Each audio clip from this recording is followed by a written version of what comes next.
시작. 나 주는 마음을 살피며 속 중심을 시험하여 각 사람의 길들과 그 사람의 행위들의 열매대로 그 사람에게 주느니라. 아멘. 주님, 오늘 이 시간 주님께서 우리에게 말씀하옵시고 우리가 듣게 하옵시고 우리가 주님을 더 진솔하게, 순수하게, 또 신실하게, 또 감사함으로 주님을 섬길 수 있도록 도와주옵소서. 이 시간을 주님께서 인도해 주시고 또 우리를 영적인 더 많은 열매 있는 그런 섬김으로 나아가도록 인도해 주옵소서. 주님께 이 모든 것을 의탁하며 예수님의 귀한 조남을 받들어 기도합나이다. 아멘. 자, 앉으시겠습니다. 제가 이제 지난 시간에 이어서 두 번째 시간, 마음의 동기부터 동기를 올바로 하라. 자, 마음의 동기. 자, 동기에 대해서 말씀드렸습니다. 제가 지난 시간에 말씀드린 것처럼 우리 그리스도인의 삶은 모든 것들이 마음의 중심 중에서도 그 중심에 마음의 동기에서부터, 바른 동기에서부터 출발해야 한다는 것입니다. 모든 것을 분별하고 모든 것을 시작하는 그 출발점이 동기의 점검에서부터 시작되어야 한다는 것입니다. 하나님은 우리의 마음을 살피시는 분이십니다. 그래서 우리가 하나님 앞에 드러나지 않는 마음이 없다는 것입니다. 그래서 주님께서는 너희 빛을 사람들 앞에 비추어 그들이 너의 선한 행위를 보고 하늘에 계신 너희 아버지께 영광을 돌리게 하라. 마태복음 5장 16절에서 말씀하셨습니다. 예수님께서 이 빛은 무엇입니까? 주님이 빛이에요. 그 주님의 그 빛이 우리 안에서 역사해서 그 빛이 그 광채, 광원, 그 모든 빛의 근원이신 주님의 그 빛이 우리를 통해서 나타나서 사람들 앞에 비추어져야 합니다. 우리의 중심에서 나오는 것들이 선하고 하나님이 기뻐하시는 그러한 모습에서 발현되어져서 사람들에게 비치게 해서 결국은 그 사람들이 우리 안에 있는 그리스도를 보고 하나님을 찾고 또 하나님께 영광을 돌리고 하나님께 나오도록 만들어야 할 것입니다. 행위의 결과보다 하나님은 마음의 동기를 먼저 보시는 분이십니다. 우리는 예수님께서는 사람이나 마음의 동기보다 율법의 작구와 형식에 치중하는 이런 위선자들인 바리새인들에 대해서 굉장히 강하게 경고하셨습니다. 마태복음 23장에 주님께서는 특별히 이 부분에서 말씀하시면서 이 겉으로는 거룩해 보이는 모습과 다르게 하나님과는 아무 상관이 없는 바리새인들을 향해서 신랄하게 책망을 하셨습니다. 주님은 그들에 대해서 화가 있다라고 말씀하셨습니다. 그러면서 이렇게 말씀하셨어요. 23장 25절에 보면 서기관들과 바리새인들, 위선자들아 너에게 화가 있을지어다. 너희가 잔과 대접의 겉은 깨끗이 하되 그 속은 강탈과 과도함으로 가득하게 한도다. 너 눈먼 바리새인아, 먼저 잔과 대접의 속에 있는 것을 깨끗하게 하라. 그래야 하면 그것들의 겉도 깨끗하게 되리라. 서기관들과 바리새인들을 위선자들아 너에게 화가 있을지어다. 너희는 마치 회칠한 돌무덤 같도다. 여러분 회칠이 압니까? 지금 생각하면 하얀 페인트를 칠하는 것 같은 거예요. 그렇죠? 그렇죠? 하얀 페인트를 칠하는 것 같은 거예요. 그러니까 겉은 하얗게 이렇게 딱 깨끗하게 되어 있어요. 무덤을 그렇게 회칠을 했다 이 말이에요. 그런데 무덤은 뭐예요? 속은 뭐여 있어요? 사람들의 죽은 시신과 뼈, 그렇죠? 썩은 것들이 그 안에 있다 이 말이에요. 나는 뼈만 남아요. 그 말은 뭡니까? 겉은 화려하고 아주 깨끗하게 되어 있는데 속은 그런 죽은 시체들, 썩은 냄새가 나고 그런 죽은 자들의 뼈만 있다는 게 생명이 없다 이 말입니다.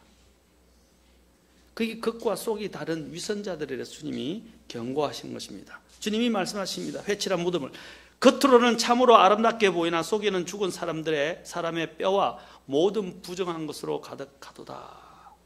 이와 같이 너희도 겉으로는 사람들에게 의롭게 보이나 속에는 위선과 불법으로 가득하도다. 23절 24절에서 주님이 참 묘한 말씀을 하십니다. 너희 눈먼 안내자들아, 그들을 바리새인들에 대해서, 종교 지도자들에 대해서 이렇게 말합니다. 너희가 모기에는 긴장하고 낙타는 삼키는도다. 자그마한 것은 막 따지고 작구를 따지고 이것이 옳으니 저것이 옳으니 막 따지면서도 정작 큰 문제, 낙타와 같이 이런 큰, 모기하고 낙타하고 크기가 비교될 수 있어요, 없어요? 비교가 안 되는 거예요. 마치 개미와 코끼리를 비교하는 것 같은 방법이에요. 어떤 분이 개미와 코끼리에 대해서, 개미가 코끼리를 죽이는 방법에 대해서 이야기를 하더라고요.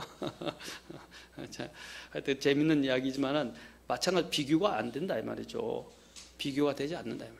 그런데 그런 자그마한 문제에서는 잔뜩 긴장을 해서 그걸 조목조목 따지고 시비를 가리려고 하면서 정작 큰 문제는 넘어가 버려요.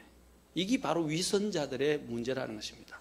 이 위선자들의 문제가 뭡니까? 또 다른 사람의 눈에 티끌은 보면서 자기 자신의 덜보하고 티끌하고 비교 안 되죠? 덜보는 보지 못하는 사람이에요. 이게 위선자다 이 말입니다. 그래서 26절에 주님께서는 그들을 향해서 먼저 잔과 대접의 속에 있는 것들을 깨끗하게 하라라고 책망하셨어요. 이들 바리새인들과 서기관들은 그 당시 종교 지도자들이라 불리는 사람들이었습니다. 그러나 겉으로 보기에는 종교적인 열심이 대단했지만 그들 마음속에는 자기의로 가득 찬 아주 교만한 사람들로서 하나님께 대한 마음과는 거리가 먼 사람들이었습니다. 그들은 자신들의 가진 의로, 그 의가 제가 늘 이야기하잖아요. 인간의 의는 이사야에서 더러운 누더기, 걸레와 같다 그랬어요. 더러운 누더기와 같다 그랬어요. 더러운. 인간의 의는 하나님 앞에 모자라요. 자랑할 것이 없어요. 더러운 누더기와 같아요. 인간이 하나님 앞에 뭘 내세울 수 있어요? 그런데 제가 자주 이야기하지만 도토리 키재기예요. 그렇죠? 우리가 옛날 말에 어떤 말이 있습니까? 검정이 숯나무란다. 숯을 나무란다 그랬죠. 그러니까 검은색이 숯 보고 검다고 막 뭐라 한다 이 말이죠. 똑같이 검은데 말이에요. 얼마나 자기가 더 검정해서 더 깨끗하다고 더 좀 하얗게 보인다. 똑같아요. 차이가 없어요. 우리도 마찬가지예요. 그 사람이에요. 그런데 우리는 어떻게 하면 자기의 의로 다른 사람들을 판단하고 정죄하기를 일삼는 사람들이 바로 이 바리새인들이었어요. 그들은 특별한 이런 우울 의식을 갖고 있었어요. 그래서 주님께서는 그들을 위선자라고 부르면서 그들에게 화가 있으리라 라고 말씀하셨습니다. 하나님을 빙자하지만 하나님과 상관이 없는 형식적인 종교 생활을 하는 사람들을 하나님은 싫어하십니다. 많은 사람들이 자신들의 하고 있는 일에 대한 정당성을 앞세우고요, 내세우고 또 그럴싸한 대의 명분을 막 내세웁니다. 그런데 보면요, 이 사람들의 마음이 그래요.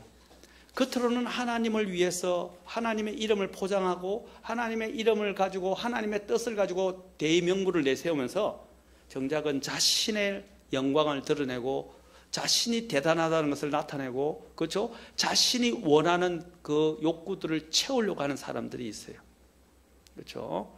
제가 왜 이런 설교를 하느냐 하면요, 우리 그리스도인들이 잘 속거든요. 잘 속는다 이 말입니다. 누구에게 잘 속는지 아세요?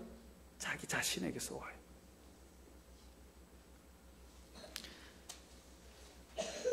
그 부분에 대해서도 주님께서는 마가복음에서도 참 잘 말씀하고 있습니다. 마가복음 7장 6절에서 예수님께서 먼저 그들에게 이렇게 말씀하셨어요. 이사야가 너희 위선자들에 대해 잘 대언하였도다. 그것은 기록된 바 이 백성이 입술로는 입술로는 나를 공경하나 그들의 마음은 내게서 멀도다. 주님이 주장하는 건 그들이 말로 이야기하는 것이 아니라 그들의 마음속을 지금 보고 계신다 이 말입니다. 그래서 제가 동기를 바로 하라 이 말입니다. 동기는 사람들은 알 수가 없어요. 하나님은 아세요. 그렇죠? 우리가 하고 있는 모든 일들이 동기가 어디서부터 출발했는지 그것을 점검하는 것만큼 중요한 것이 없습니다. 모든 일을 할 때, 모든 사람을 대할 때, 그렇죠? 어떤 동기에서 했냐라는 것입니다. 하나님께서 우리를 향해 주목하신 것은 우리가 어떤 마음을 품고 믿음 생활을 하는가를 주목해 보시는 것입니다. 사람들에게 보이는 겉모습은 열심히 하나님을 사랑하는 사람들 같이 보이지만, 믿음이 대단한 것처럼 보이지만 마음속에는 전혀 하나님을 사랑하지 않는 겉과 속이 다른 그런 위선적인 사람들을 주님은 가증히 여기시고 책망하십니다. 우리는 외모나 겉으로 드러난 모습이나 보여진 결과만 가지고 윤리적인 판단을 내리는 그런 성급한 결정을 내리는 일을 해서는 안 됩니다. 우리는 다 전에도 전 시간에 말씀드렸지만 선천적으로든 후천적으로든 선입견과 편견에 쌓여 있어요. 죄로 인해서 굽어져 있어요. 그렇죠? 죄로 인해서 태어날 때부터 사람은 굽어져 있어요. 그렇죠? 자기도 똑바르지 못한, 천성적으로 똑바르지 못한 사람이 편견과 선입견으로 가득 차고 죄로 가득 찬 사람이 어떻게 다른 사람 보고 굽어져 있다고 말할 수 있나요? 말이죠. 그렇죠? 그런데 우리는 자신이 잘못된 줄도 모르고 자신의 기준을 가지고 자신의 의의를 가지고 다른 사람들을 저울질하고 판단하고 평가하고 또 그렇게 거기에 기준에 삼아서 행동하는 경우가 너무 많다는 것입니다. 이것이 사탄이 노리는 것이다 라는 것입니다. 자, 우리는 우리의 삶의 실제 모습을 잘 비춰봐야 됩니다. 마음에는 가식과 윗선으로 포장하고 분위기에 영합해서 입에 사탕 발린 말과 위장되거나 포장된 표정과 말들을 얼마나 많이 합니까? 우리는 진정한 고민과 자책감이 없이 그냥 막 행동할 때가 있습니다. 불행한 삶의 시작은 바로 우리 마음의 동기의 씨앗을 뿌렸기 때문에 거기서부터 나오는 모든 결과의 열매를 먹고 있다고 할 수 있습니다. 그래서 우리는 우리의 마음을 항상 단속해야 하고 청소해야 되고 바르게 유지해야 되고 늘 점검해야 합니다. 전에 제가 지하 저장고에 대해서 이야기했죠. 주님이 내 이 저장고에 들어오시면, 내 보관소에 들어오시면, 은밀한 것들을 보관하는 내 그 보관소에 들어오시면 주님이 과연 기뻐하실까? 주님이 과연 그곳에 오셔도 내가 당황하지 않는가? 주님이 과연 오셔도 내가 부끄럽지 않은가? 주님이 오셔서 그 안에 거하시겠다 그래도 내가 그곳에 모실 수 있는가 하는 것입니다. 주님은 우리 마음의 중심에 와 계시기를 원하십니다. 마음의 중심에 왕자에 앉으시기를 원하십니다.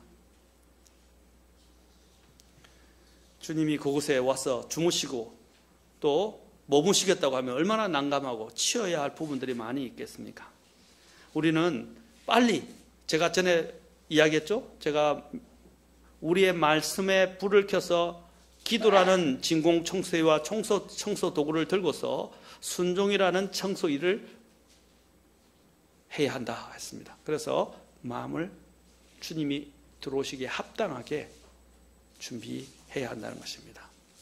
내가 어떤 것을 하느냐 하는 것보다 더 중요한 건 뭐라고 그랬어요? 내가 왜, 어떻게 그것을 하느냐 하는 것이 더 중요하다고 말씀드렸습니다.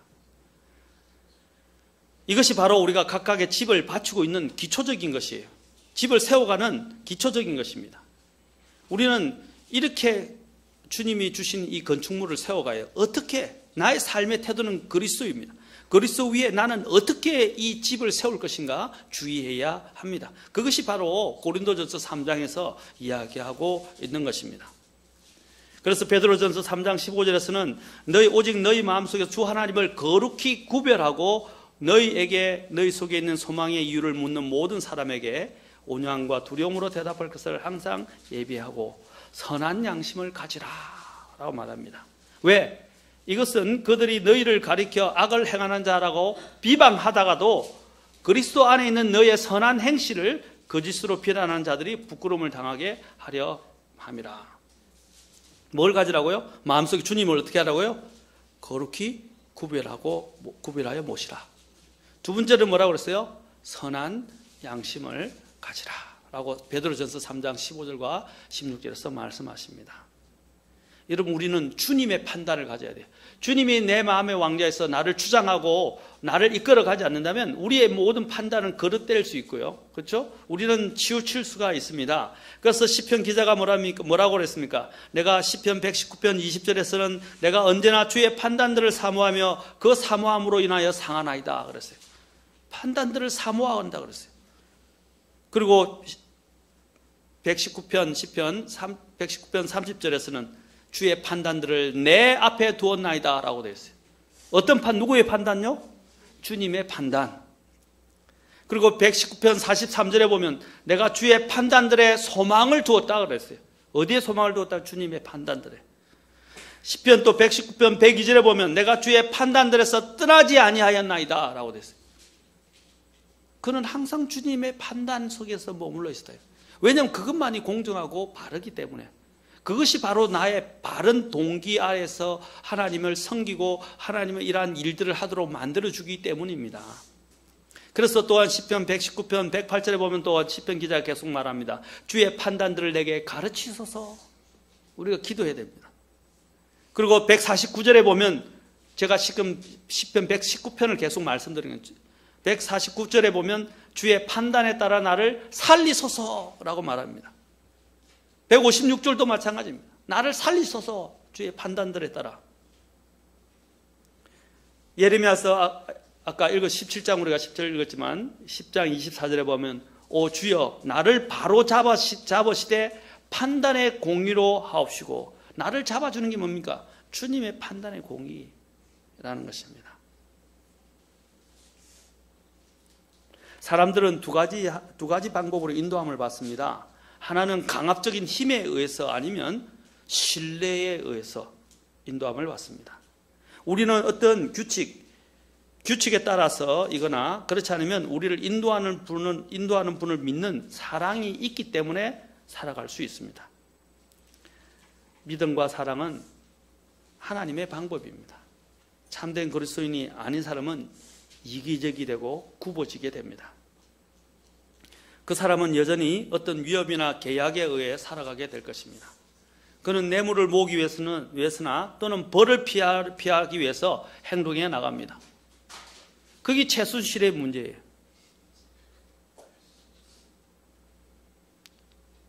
지금 또 대통령의 문제고. 뭔가를 일하기 전에 선택하기 전에 그게 먼저 내게 이득이 되는가를 따지고 싶어 합니다.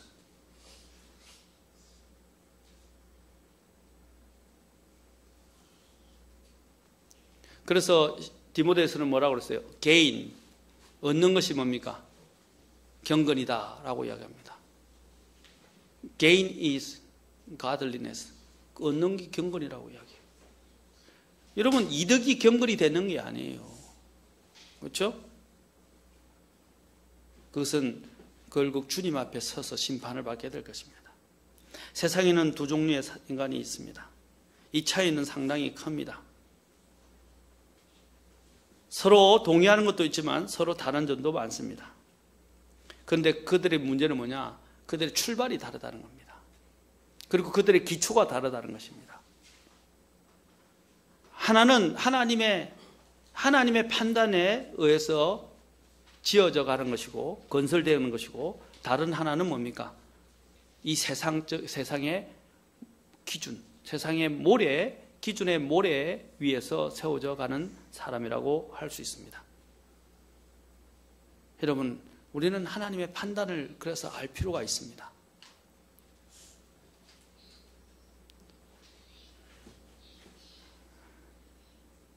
여러분은 어떤 마음으로 주님을 섬기고 있습니까?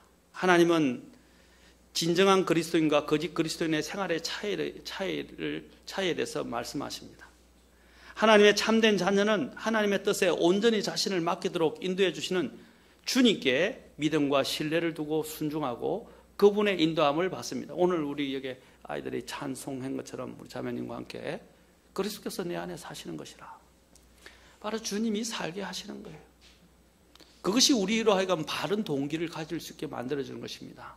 아까 베드로가 뭐래? 주 하나님을 3장 15절에서 주 하나님은 우리의 마음속에 뭐래? 거룩히 구별하여 모시라 그래요. 거룩히 구별하고. 그렇죠? 다른 것과 다른 걸 내버리고요. 주님이 거룩하게 내 안에 딱 자정하셔서 나를 인도한다는 거예요. 하나님께서는 우리의 인생의 사역을 하실 때, 일을 시작하실 때는 먼저 마음을 살피십니다. 그렇죠? 그래서 마음을 살피시고, 그런 마음을 살피셔서 그 마음이 정말 깨끗한 바른 동기에서 하나님의 영에 의해서 움직여질 수 있는 모든 준비가 됐는지를 점검해 보신다는 거예요. 살피시는 거예요. 저와 여러분 오늘 마음을 한번 훑어봅시다. 한번 만약에 잘 안 보이면 주님이 주시는 현미경을 들고 한번 그 안에 있는 미세한 것까지 한번 쫙 비춰봅시다. 현미경이 뭡니까? 그 속에 있는 아주 작은 것까지도 크게 확대시켜서 보이게 하잖아요. 보일 사람들의 맨눈으로는 보이지 않는 것들을 이 현미경으로 보면서 그 미세한 것까지, 미세한 그 더러운 것까지나 잘못된 것까지 다 볼 수 있게 해준다 이 말이에요. 마찬가지로 하나님의 이 말씀의 현미경, 성령의 이 성령을 통해서, 그렇죠? 이 말씀의 현미경을 들고 우리가 살펴본다면 우리 안에 마음에 그 어두운 곳, 정말 은밀한 곳, 세밀한 곳까지 다 하나님이 드러내실 거예요. 그리고 말씀과 주님의 보혈로 소독해야 돼요. 닦아내야 돼요. 여러분 소독하잖아요. 알코올로 소독하잖아요. 균이 안 들어가게. 그렇죠? 그렇죠. 하나님이 주시는 이런 주님의 말씀과 완전한 말씀과 순수한 주님의 이 보혈로 빨리 소독하셔야 돼요. 빨리 정리하셔야 돼요. 그리고 딱 제자리를 차려서 주님이 들어오시도록. 자, 내 마음은 어떻습니까? 내 기초숙은 어떻습니까? 예수님께서 과연 나의 내면적 인격 속에 정말 자정해 계시고 통치하십니까? 나는 그리스도께 온전히 내맡겼습니까? 나는 정말 주님을 사랑하고 내 영혼에 기쁨을 주시는 그리스도를 신뢰하고 있습니까? 이러한 지금 질문들은 주님의 이러한 주님을 따르지 않고 주님을 사랑하지 않는 사람들에게는 의미가 없는 질문이에요. 왜냐하면 관심이 없으니까. 그렇죠? 관심이 있어야 이게 의미가 있는 거예요. 우리는 다른 사람이에요. 참된 그리스도인들은 구별된 사람들입니다. 그렇죠? 주님께로 구별되신 사람이에요. 세상과 관계없고 이제 주님과 관계 있는 사람이에요. 우리의 마음을 우리가 먼저 주님께 드려야 합니다. 우리가 마리아와 마르다의 사건을 잘 압니다. 그렇죠? 주님은 둘 다를 사랑하시고 칭찬하셨어요. 그런데 나중에 보면 누가복음 10장 38절부터 42절에 보면 주님께서 마르다를 야단치시고 마리아를 칭찬하십니다. 무엇 때문에 그렇게 하신 것입니까? 우리가 실제 살아갈 때는 마리아 같은 사람도 필요해요. 마르다 같은 사람도 필요합니다. 그러나 주님 이 시점에서 왜 마르다를 주님께서 책망하셨을까요? 무엇이 더 중요한가 하는 부분입니다. 무엇이 더 중요한가? 이게 우선순위의 문제예요. 우리도 마찬가지예요. 일을 하는 게 중요한 게 아니에요. 내 마음가짐을 어떻게 하고 이 일을 하는가가 더 중요하다 이 말입니다. 주님이 지금 마리아에게 한 것은 마리아가 주님 중심주고 주님의 말씀을 먼저 붙든 것 우선순위에 대해서도 칭찬하셨지만 그 마음의 중심의 동기에 대해서 먼저 말씀하신 거예요. 처음에 마르다도 좋은 동기에서 출발했다고 저는 믿습니다. 그런데 마르다가 주님을 섬기고자 하는 좋은 중심에서 시작됐는데 그가 뭐냐면 주객이 전도돼 버린 거예요. 뭐가 더 중요한 걸 잃어버리게 되고 나중에는 근심하게 됐다고 나와요. 근심하고 염려하고 근심하게 됐다고 나와요. 주님을 섬기는 일 때문에. 이것은 마르다가 마음이 변해갔다는 걸 말하는 겁니다. 그는 처음에는 주님을 향한 사랑과 기쁨으로 봉사를 했는데 나중에는 왜 자기 자신이 이것을 수고하는지 그 목적이 바뀌어버린 거예요. 그러니까 나중엔 짜증이 나고 막 불평이 나오고 역정을 내고, 그렇죠?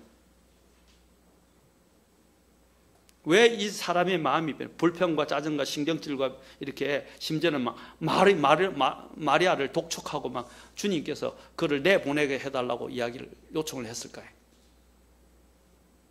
왜 그랬을까요? 마르다가 일을 하다가 결국 자신도 모르게 이렇게 변한 거예요. 그 원인은 한 가지예요. 일 때문에 마음을 잃어버린 거예요. 주님을 기쁘게 하는 마음으로 시작하는지 나중에는 그 일 때문에 마음에 걱정이 생기고 초조해지고 마음에 부담이 가고, 그래서 결국에는 동생을 시기하고, 그렇죠? 동생을 막 동생에 대해서 이제 불평이 나오고 짜증이 나오고 주님께 대해서도 불평이 나온 거예요. 여러분, 주님 때문에 일 시작했잖아요? 그렇죠? 그런데 그 섬기는 일 때문에 염려하고 걱정하다가 어떻게 해요? 결국에는 짜증이 난 거예요. 그 일을 왜 시작했죠? 주님 섬기려고 했잖아요. 제가 말한 거예요. 마음의 본질과 그 동기와 그 시작 출발을 잃어버렸다 이 말이에요. 우리가 많이 그래요. 하다가 내가 왜 이걸 하고 있지? 그럼 나중에 그 목적과 본질을 잃어버리니까 어떻게 해요? 그냥 이제 화가 나고 막 못 참고 견디는 거예요. 내가 왜 이 일을 시작해놨는지, 내가 왜 이 일을 하고 있는지 물어봐야 돼요. 항상 잊지 말아야 돼요.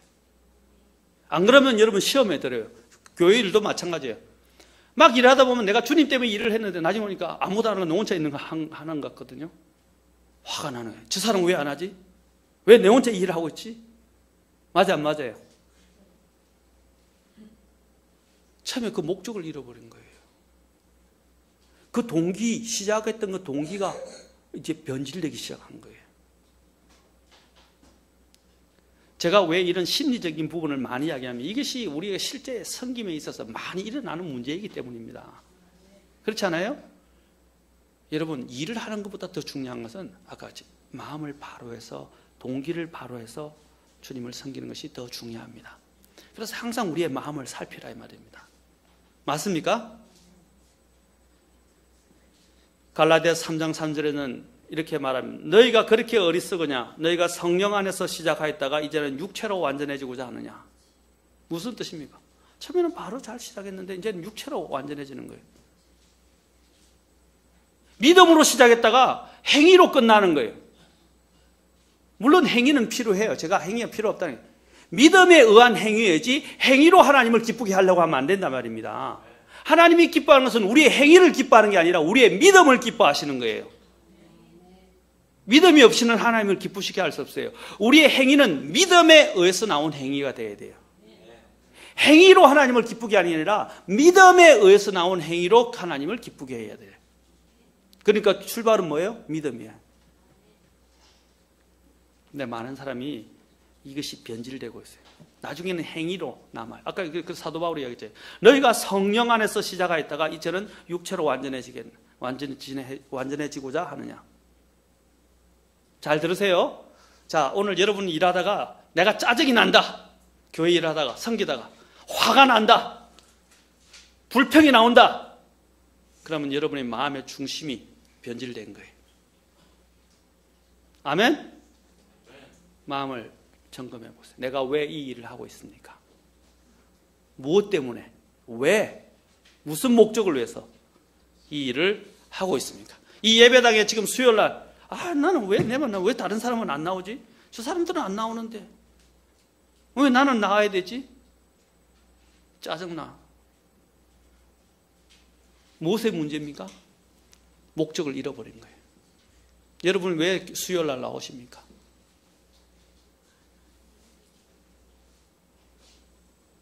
목사님 때문에. 아니죠? 목사님 때문에 나오는 거 아니죠? 주님을 사랑해서 나오는 거죠? 주님을 사랑하면 결국 나에게 유익이 돼요. 사랑하는 성도 여러분, 오늘 여기서 제가 정리하고 다음 시간에 우리가 무엇이 잘못될 경우 그 분별하는 방법에 대해서 이 마음의 동기와 관련해서 또 더 자세히 살펴보도록 하겠습니다. 사랑하는 성도 여러분, 오늘 여러분의 동기를 먼저 점검하십시오. 내가 왜 이 일을 하고 있는지, 무엇 때문에 이 일을 하는지. 그 동기가 점검이 늘 안 되고 있으면 그게 변질되게 되고, 그것이 결국에는 나에게는 뭡니까? 짜증과 미움과 불평과 염려와 근심으로 가득 차게 됩니다. 그것이 나를 삼켜버려요. 그러면 주객이 전도돼 버리고 길을 잃게 됩니다. 그러면 나중에 결국에는 주님을 영광스럽게 할 수 없게 돼요. 주님이 내 마음에 들어오셔서 거하실 수 있을 정도로 내 마음의 동기를 살피시고, 그 동기가 잘못됐다면 다시 청소하시고 깨끗게 하셔서 주님이 내 안에 자정하셔서 나를 인도하실 수 있도록 오늘 이 상황을 다시 한번 정리하시기 바랍니다. 청소하시기 바랍니다. 주님은 긍휼이 많으세요. 어떠한 더러움이라도 주님은 깨끗게 하실 수 있습니다.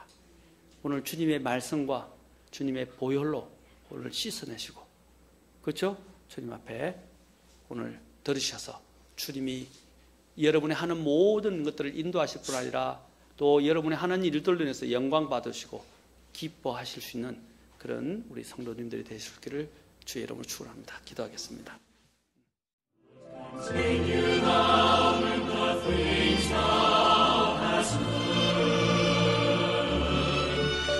Continue